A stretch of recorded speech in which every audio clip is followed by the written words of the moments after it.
পাবনায় ঘটল এক ভয়াবহ হৃদয় বিদারক ঘটনা।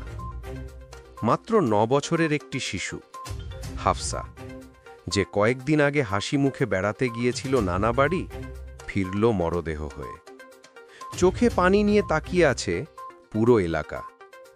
শনিবার রাত প্রায় 10টা, পাবনা সদর উপজেলার সর্দারপাড়া নানা বাড়ি থেকে কয়েক কদম দূরের একটি বাগান। স্থানীয়রা হঠাৎ দেখতে পান মাটির ওপর নিস্তেজ হয়ে পড়ে আছে ছোট্ট হাফসা। পুলিশকে খবর দেওয়া হয়। দ্রুত ঘটনাস্থলে আসে পাবনা সদর থানা পুলিশ। তখনই নিশ্চিত হওয়া যায় শিশুটি আর বেঁচে নেই।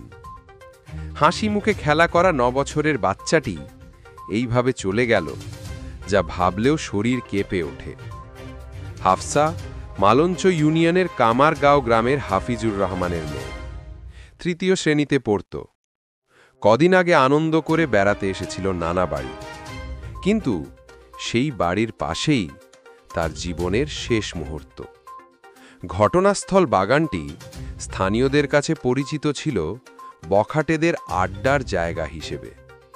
মাদক সেবী, জুয়াড়ু, নানা ধরনের অপরাধীদের আনাগোনা থাকত এখানে।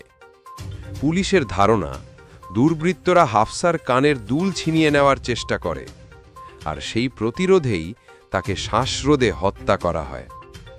একটা ছোট্ট প্রাণ, কিছু টাকার জন্য হত্যা, এটা কি মানুষ করতে পারে?